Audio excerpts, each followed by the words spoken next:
Hey guys, just thought I'd do another update on the team and also give you a bit of gameplay. So here's Cam Newton, the way it looks at the moment. I don't know whether or not he's going to get a combine card coming out. I hope not, actually, because I think if he gets a combine, it'll be a 97 and I want him to be a 98. I'm happy enough with his 95, to be honest with you. And I think we need some more help in the receivers from the Panthers team. This is obviously my McCaffrey, how I've got him set up.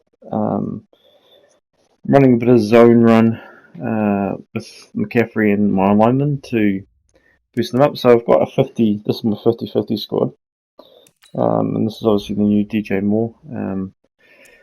Yeah, so I've got a 50-50 squad that I'm running. I don't know how you guys do it if you're just running a full Panther squad, to be honest with you, because there's too many holes at the moment. It's pretty rough. Yeah, especially at wide receiver. But I mean, that DJ is a great example. So this is what I've got on him. It makes a matchup nightmare. Then I've gone for human joystick in the second slot, and then grab and go. So none of the root combo ones, because the way I use them, I'm actually using them in my second receiver spot rather than my first. And that's because some of the routes I like to run and some of the screens I like to use with them in the wide receiver 2 position. So Lindstrom there is one of my non-Panthers in the squad. Turner's good, but Lindstrom's a free card, and I had a spare spot. It's just better to have linemen. I do a lot of inside zone and well, not inside zone traps. And then there's this Josh Jacobs. He doesn't actually get the field at all. He's just there for the chemistry to try and get an extra boost. And Hawkinson there in my third tight end, intentionally third tight end because he's not as fast as Thomas. And on the defensive side, we've got Sean Taylor. And you can see there's a Shaq Thompson there. I mentioned on Director and Trumpet's stream that I'm not sure on their video that he's a good clean-up guy. I don't think I want to use any active abilities on Thompson, but here's Keekley. Got him obviously with his enforcer and I think got some not zoned out, but some other chems on him there for tackling. This is someone I think would be great to get an upgrade. He's amazing as a 94. I can't imagine how good he's going to be if he gets up to a 97 or a 98. Does some real damage. One of my best blitzers, and you can see there's Tillman as well. So I've got Tillman and Sean Taylor and Shazier. They're my non-Panthers in the squad. Here's my Peppers to 99. I love the blue.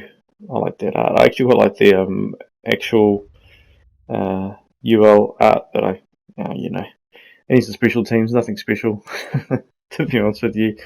But that upgrade for Pilates is a big deal. 8 kick power makes a big difference if you do have to punt, and in the gameplay you're going to see I do have to punt. Now it's weird, I have this brown here to bring in as my trips, but I don't use them very often at all, so I'm thinking about getting rid of them for something else. So there's Shazier again, Sean Taylor and Tillman, the other 3 starters who are non-Panthers. That's it, really, pretty much. And yeah, so and then Marcus Brown is there, and then just set up. I also like to set up a Shazier and as my second sub linebacker. The reason for that is if you do that, then you don't have to do anything to get Boston as your other sub linebacker in the 3-3-5, and he's a great sub linebacker in the 3-3-5.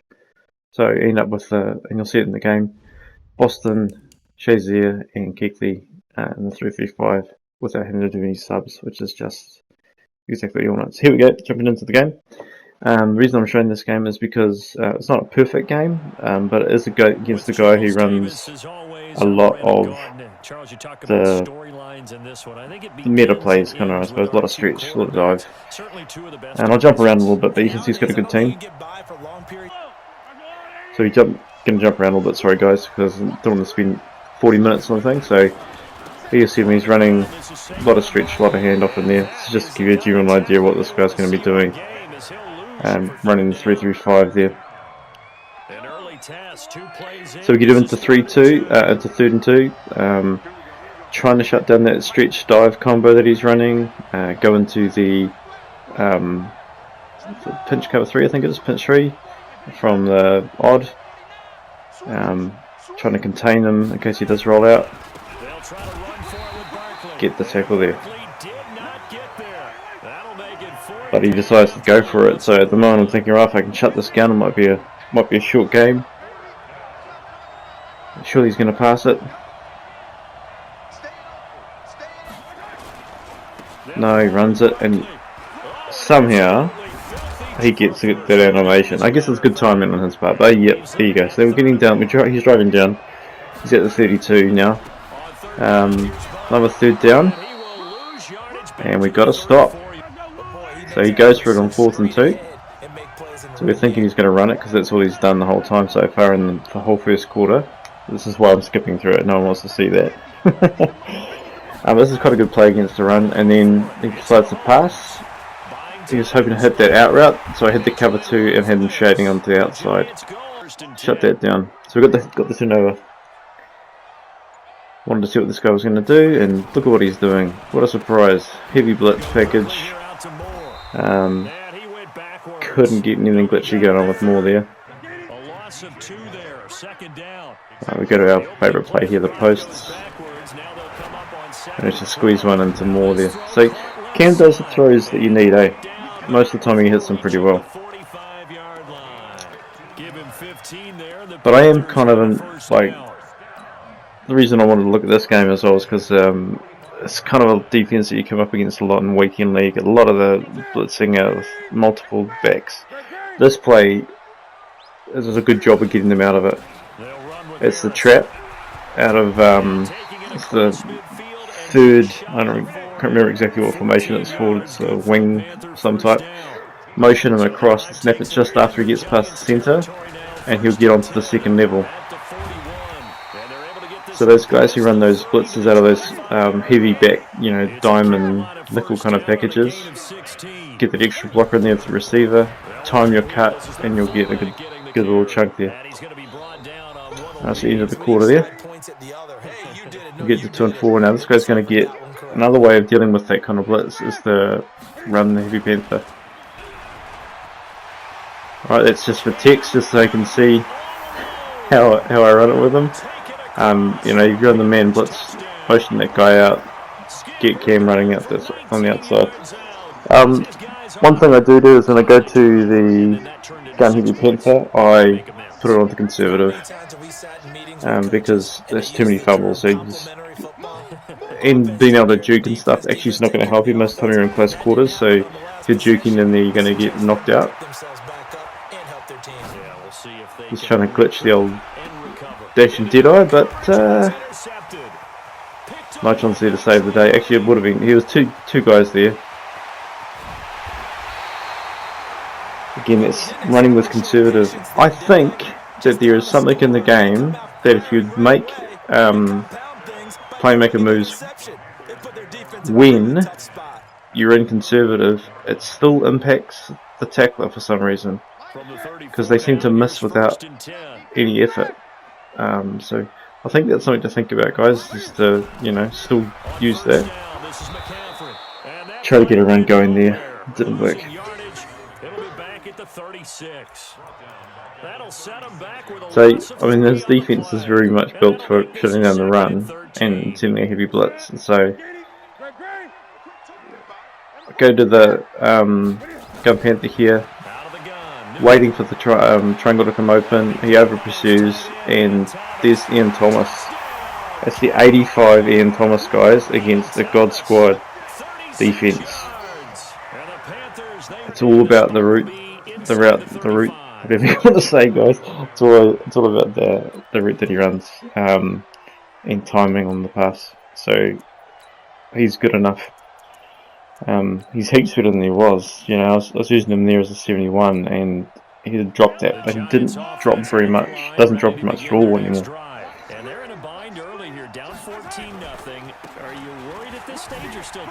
Again, this Barkley is dangerous. I'm not looking forward to playing him in weekend league too much. But that's the cover 3 pinch. Just too glitchy against it. So quite depressing when you give up a long run like that. Oh, you know when you see a punt, it's going to be a good one. So I went for it out there, but I managed to put him real deep with the punt. So we go back to our little pinch here, because he likes to run it. Wasn't happy with the thing I was in the end, so made a couple of changes. I put Short in there, and then put Peppers in there, because he's, you know, I know I'm not going to be using that linebacker in coverage, so he's going to be used to blitz. Spread them, base the line, press, try and pull that Tillman and Taylor back just a bit, and then he gets in there. I mean, he's pretty obvious. He was running it the whole time, and it was working effectively for him. This is after the punt, obviously. He kicked it out. So I'm feeling a bit overconfident now. One of my big things when I get into weekend league is I get a lead like this and I try to keep passing it. I should probably just run, punt. We're 3rd and 12, so we're going to try and see if we can get that streak there. And he sold that beautifully, to be honest with you.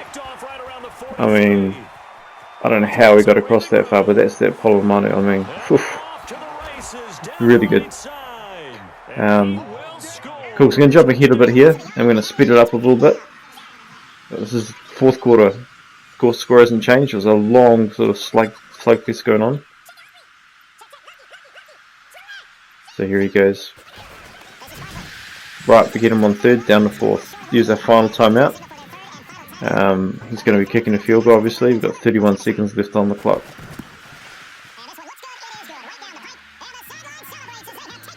So I've got 27 seconds and no timeouts. And he does a great kick into the corner there. So I'm thinking about some different things. I thought long and hard about trying a different play there, and then I decided I'll just go back to the play I know the best, which is the posts. So we're going to slow it down a bit here. I don't know if that audio is coming through really badly, but it's quite funny. So what I'm looking for when I get these things, he brings that guy down, and when he brings the safety down, I'm looking to see which way he's going to break. Now, I know he likes to use the Polomano, and I've gone to Olsen quite a few times. I see him bite on Olsen, and he bites hard. He manages to peel back, but somehow, and I'm pretty sure that's the ability, that's the inside out, what is it called, post flag elite, coming into effect there for Holt. So I go down, I figure I can get a play or two off and spike the ball, kick a field goal if I need to. So he's got 2 timeouts left, so I'm going to keep an eye on that as well. Don't know why it's still in slow motion, but it's alright, it's going to come up, back up the speed pretty quickly. So there we go. And with the timeout, and then I'm going to just run it straight at the guy. I'm quite happy, like if he tackled me then that's fine, but I'll take the points. Trust my defense and go in there. He struggled with against the QB blast, so I'm going to try and run it again here on going for 2. Motion across Harris. This opens up the play quite a bit, and that Polomano is really good, so I think I'm going to be really careful with that when I play against anyone with Polomano activated and weekend league this weekend. Yep, get to the field. 8 seconds left. He's got a timeout. Key thing here was just, playing sticks. I'm pressing back. I'm covering everything, hoping he doesn't get a beater off on me, and he throws into triple coverage, and that's game. So that's just a bit of gameplay, and you can see how I'll make some adjustments and everything, but also how I'm using the players. I thought it was a good game to show you guys because of the fact that it wasn't against someone who was out there just trying to have fun. He was clearly trying to win it, and he was using a lot of the meta stuff. You don't have to use the meta against those other meta guys. And there are some different options with there. I run that 335 quite effectively. Quite often I can shut them down a couple of times and force them away, but I do know that if I'm running that 335 too often, it's going to leave some holes in the run. So you have to go to the 3-4 to kind of cover it. Here we go. See, we kind of flipped there. I got 153 passing. He's got a 99 Mahomes and he had 78 passing. And we almost won, but you know, you got to think. I know you had Barkley as well, but you know, my 95 Cam Newton did fairly well. I mean, look at that, 71% accuracy compared to 61%. 1 touchdown and 100 yards more for Cam Newton. So I'm hoping we don't get an upgrade this week. I'm hoping we wait till the draft and he gets a 98 so he can get all those abilities you can get at a 99. Because I'm okay with him as a 95 at the moment. I'd really like to see him. I'd like to see us get another receiver like a Samuel through the combine, so that the actual All Panthers squad is better, and I'd have a genuine slot receiver on my 50-50. See here, Cam Newton, 2 touchdowns, 5 rushes. Franco Harris doing well. McCaffrey got shut down, but that's okay because it was the style of defense the guy was running. Moore doing well. I mean, look, Thomas 3 catches for 44. Beautiful, love it. Looking at the sacks and stuff there. I mean, Baker's getting sacks against me, so he's obviously running some nickel blitzing stuff. But that's it, guys. Yeah, it's a good place to be in at the moment with the theme team. Good luck to the weekend league for everyone, and cross our fingers for some combine players.